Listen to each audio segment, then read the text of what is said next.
Hello and welcome to another video on the Spurs This Week channel. Today, I'm Tobey from _Spurs Center, and I'm joined by Samuel from thfc.national. How you doing, Sam? Hello. Today, we're going to be reviewing Spurs 2020. As the game against Fulham today was canceled, or postponed, I should say. We've played every match for 2020, and so now we're just going to kind of look back on whether or not it was successful, and by the end of the video, we'll hopefully have an answer on that. Yeah. So, overall, what did you think of our 2020, Sam?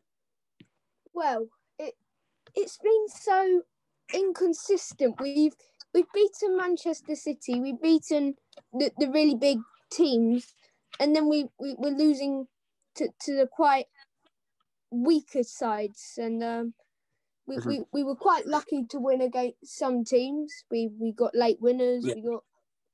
We got equalisers. We didn't deserve anything against Wolves. We didn't really deserve much against Palace in the second half, I didn't think.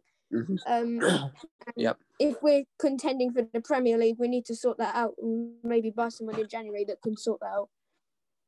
Yeah, I feel if you had to describe Spurs 2020 in one word, inconsistent would be the best. Definitely. Because, just looking at the stats I've gone through, we've gone on 2 unbeaten runs of 10 matches, both this season, between the win against Plovdiv and the win against Burnley, and then we lost to Antwerp, and then after that, we went on another 10-game unbeaten run from Brighton to Antwerp, and then after that, we lost to Liverpool. And then our longest run without a win came last season.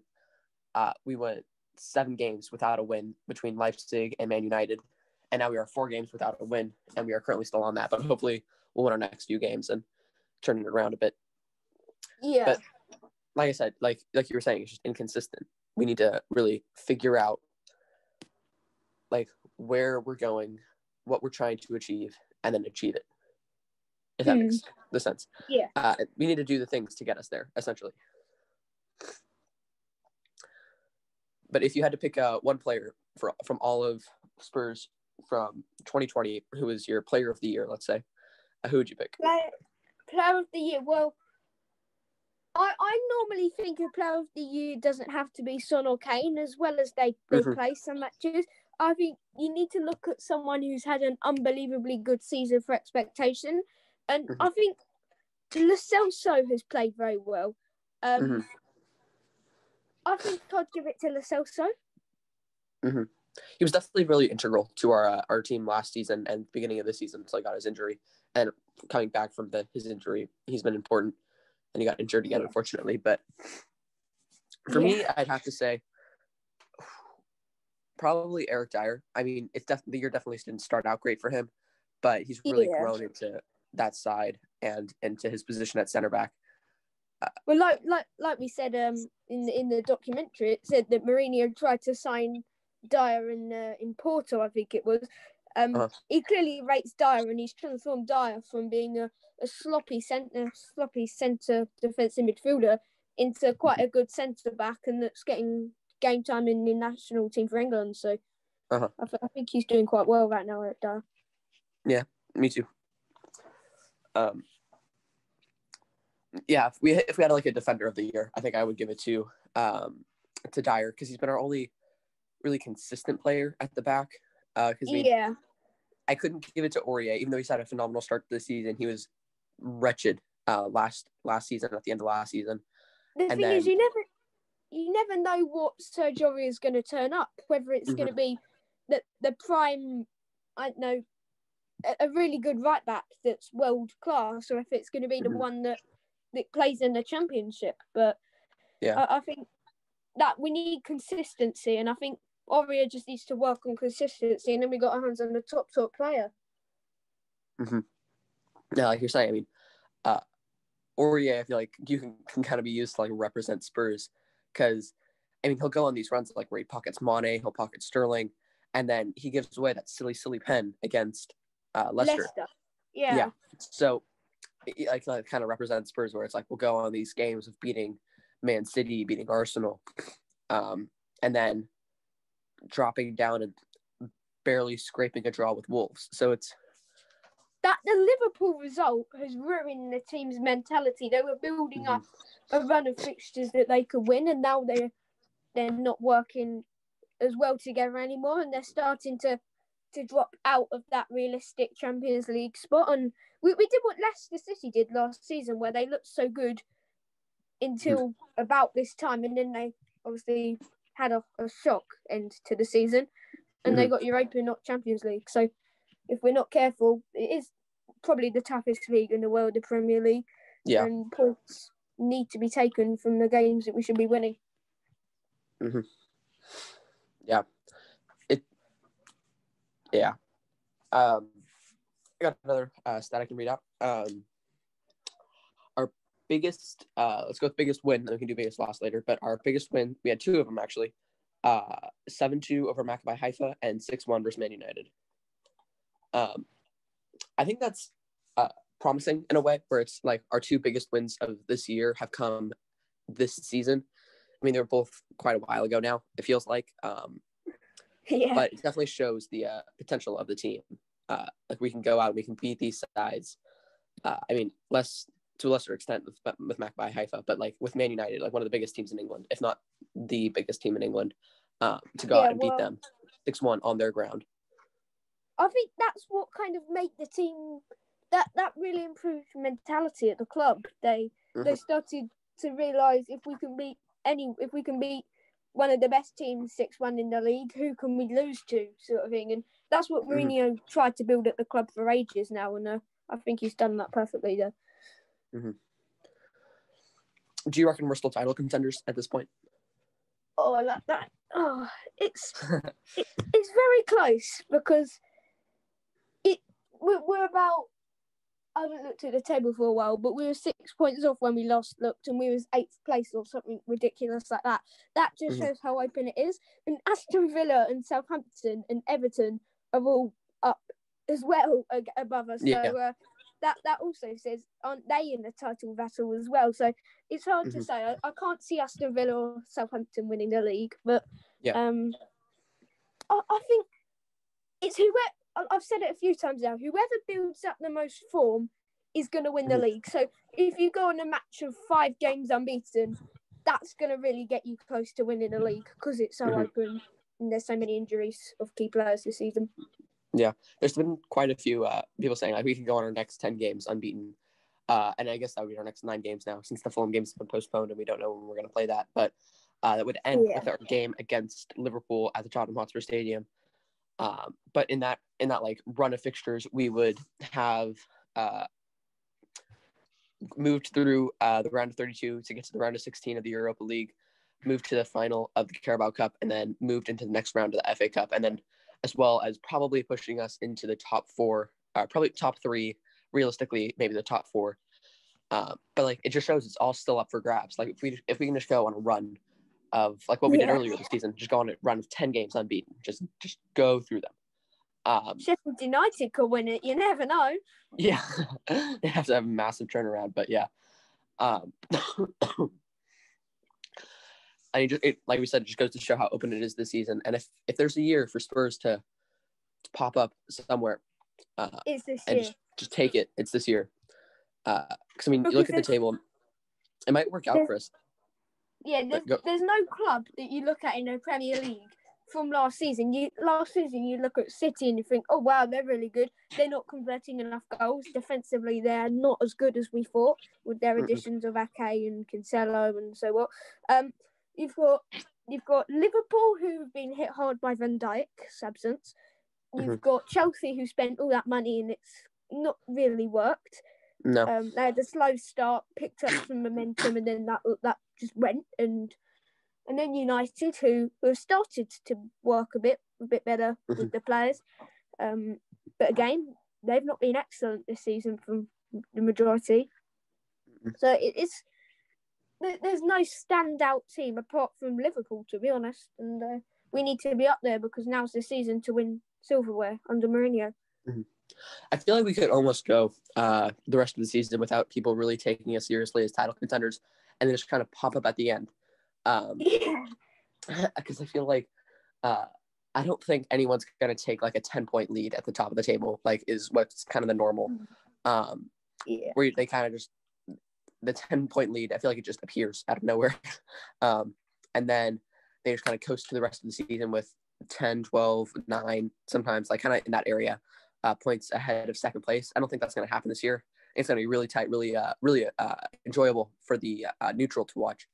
But like I said, I think Spurs could kind of just get through to maybe March or April in the top 4, maybe in the top 3, and then just kind of pop up and really hit a good, solid run of form and maybe clinch the title. But I don't think we're going to be the team that's going to take top of the table and then just stay top of the table to the end of the season. I don't think we're, like we said, we're not consistent enough at the moment. Maybe Mourinho will be able to figure it out at some point. But we did say that if you come out at the end of the winter festive, whatever you want to call it, period, of all of those tough matches, and if you come out with a place in the top 2, you're most likely in the title race. Now, we haven't done that, but that Fulham match was part of our winter fixtures, and we've lost that match now because I know we're going to play it later, but we haven't got the points for it, and having a game in hand on the games tally doesn't give you 3 points automatically. But again, giving the players a bit of a rest is going to be good. We could definitely do with that because we just looked tired in the Wolves match. No one was really looking to run for anything, and one strike got us a goal in the end. Like you were saying though, like if you get through the that winter period, what I heard a lot of was if we could get through that run of Man City to Liverpool unbeaten, then we should really be taken seriously as title contenders. And we nearly did it, losing that last game against Liverpool. But I mean, at the end of the day, that doesn't even seem to be what's causing the problems for us, because we went through that, and I think we tied against Chelsea, beat Arsenal, beat Man City. I feel like there's another team in there that we beat. Well, I suppose you could call United, but that was right at the start of the season. So yeah, but we got through that run, and then we lost to Liverpool, and then like the games after that, like the game against Leicester, the game against Wolves, the game right before Liverpool against Crystal Palace, like we're dropping the points against teams that we should realistically be beating. And I feel like Spurs are just trying to defy expectations in every game they go into. Because like, we expect them to beat Wolves, and they go down and they drop points, and it's like, we don't expect them to beat City, and we go and we beat City. So if you don't win the easy matches, but you win the hard matches, that's not going to get you anywhere. If you want to win the league, you've got to turn up at every match in every match, really. I think part of the issue is we're trying to play the same tactics that we played against the top teams. We're trying to play those same tactics against the lower teams, and it's just not working. I don't know why we stopped doing what we did at the beginning of the season against. I know that we didn't get a good result here, but the game against Newcastle, we had this is probably not accurate, but it felt like we had like 27 shots on target, and Carl Jarlow that game had an amazing performance. But we need to get back to those where we can have multiple shots on target, because if we get through these games where we only have like 2 shots on target for the entire 90 minutes, Spurs fans are going to start turning on Mourinho.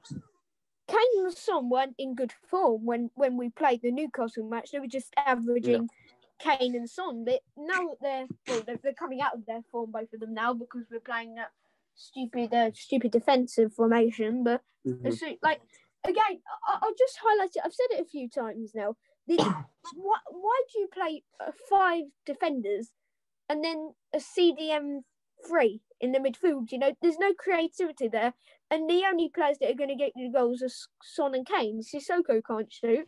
Winks, well, I can't remember the last time Winks scored apart from that goal in I think it was the accidental. Ball. And Højbjerg, you know, I can't remember the last time he scored for Tottenham, because he hasn't. So it was only Kane and Son who'd score goals, maybe a header from a defender, but you know, still that's kind of 8 defenders or defensive players in a team of 11, and one's a goalkeeper as well. So 2 attackers in 11 players isn't good enough against Wolves. Yeah, I mean, that's what we've said a lot of. I mean, at the end of the game, before they had scored their goal, I think we had maybe 3 attacking players on the pitch, No, we didn't. We had 2. We had just Kane and Son, and then the rest of it was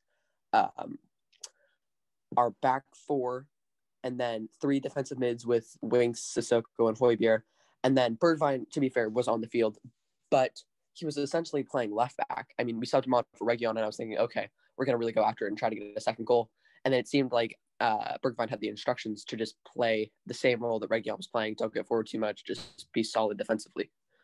Yeah, well, I was reading One Football, typical Spurs page was reading One Football, but I was just flicking through it, and one of the quotes was from Steven Bergwijn, and it said the reason why he's not scoring is because he's been given a more defensive role in the team. And for me, a forward, I know he's not the most critical finisher in the team, but I definitely think he should be getting forward more because he can create chances. Mm-hmm.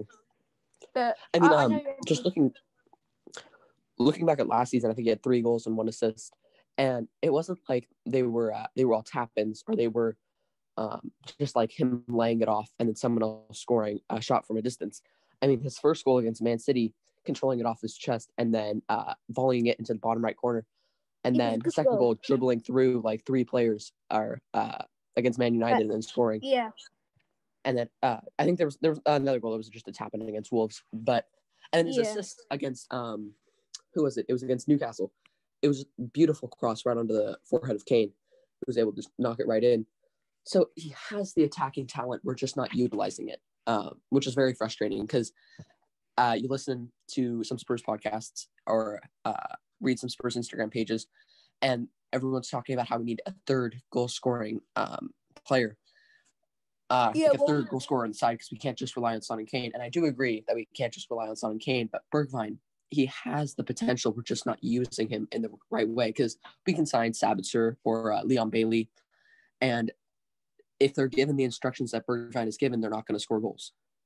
I do think Leon Bailey is the right man for the left wing, right wing. So I know he plays left wing, but I was doing one of part of the series of Getting to Know series that I've started, and I was just making that Leon Bailey video, and it just everything about him made me want him to play for Tottenham. I started watching him a few years ago, actually, when he scored that like back heel goal against. Yes. Who was it against? I don't know who it was against, but the reason why I didn't include that was because it was supposed to be based on the season, but that season, obviously they're not playing until New Year now, the German Surds, but the 2020-21 season has been good for Leon Bailey. I think he deserves. Yeah. And Wakehorst, actually, he's played well, so I think they're 2 attacking signings that I feel like Wakehorst is a super sub. He's got the striker's instinct in him to score goals for whoever he plays against. Yeah. I'm a big fan of Leon Bailey. Like, if we signed him for Spurs, I'd be absolutely delighted. Like I said, if we're giving him the same instructions that we've been giving Bergwijn, he's not going to score the amount of goals that we're hoping he would. He'll score maybe 1 or 2. I mean, Bergwijn, I can only think of like 2 shots he's had, both of them against Liverpool. And so, they were stocking shots. Well, I mean, to be fair, the first one, I don't think it was a clear one-on-one. I mean, Alexander-Arnold was pressing him, and he was at a tight angle.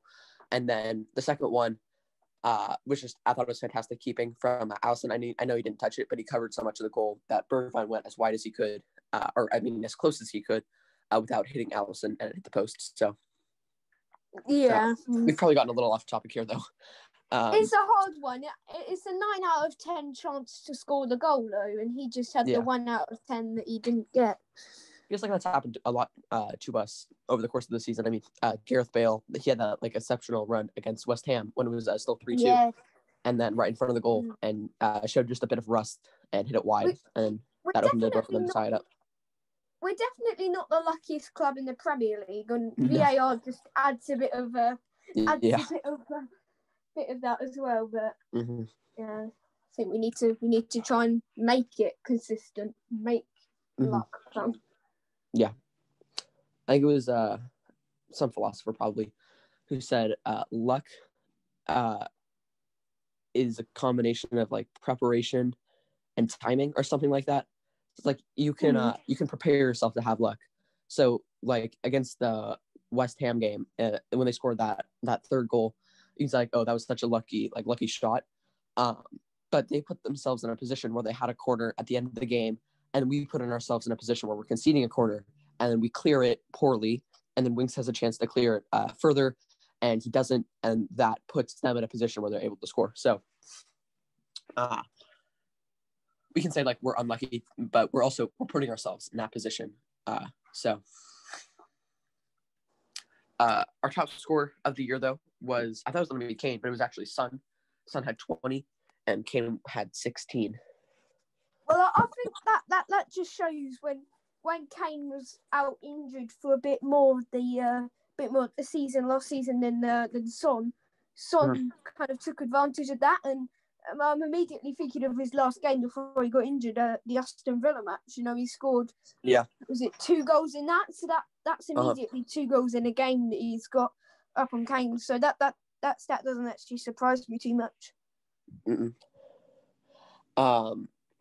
And then our player with the most appearances was Lucas Moura with 47. Was it really? Mm-hmm. Oh wow! I would have thought it would be one of the defenders or something like Eric Dyer. Mm-hmm.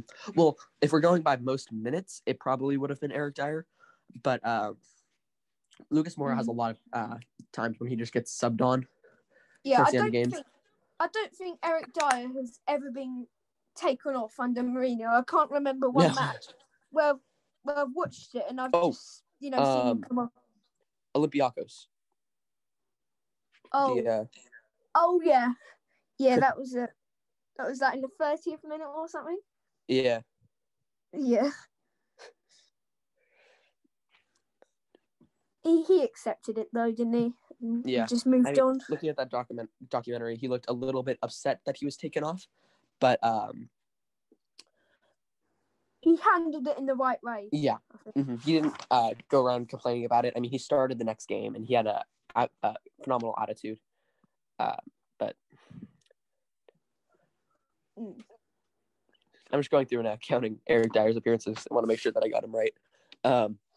But here, let's see if I have another stat I can read out. Our biggest loss of the season was the 3-0 against Leipzig, which I think also shows some positivity, where we haven't lost by that big of a margin since almost the beginning of this year. Yeah, well, obviously there was that however many months it was when the Premier League was cancelled. I think that it was either that or the Burnley match. That was our last game since we went into the UK lockdown. So yeah, I think it was the Leipzig game. It was the last one. Yeah, I think that just I think had that have been a day later or something, or whatever crazy stat it was I saw, we could have come out and put a stronger team out and stayed in the Champions League for the next round. And it was just a bit disappointing in the end that the second leg fell when it did. And you know, that was actually something I was surprised that more people didn't talk about, like how different it could have gone for us last season. Because, sorry, 1 second. If that game, like you said, if that game had been 1 day later, we would have been able to start Son and Kane. And at that time, Dele Alli, he played in that game, but I mean, Dele Alli isn't as effective if he's not paired with Kane. But we had so many injuries at the time, Moussa Sissoko as well. So we were just Bergwijn was injured. Bergwijn was injured. So I think the only attacking players we really had were Dele and Lucas.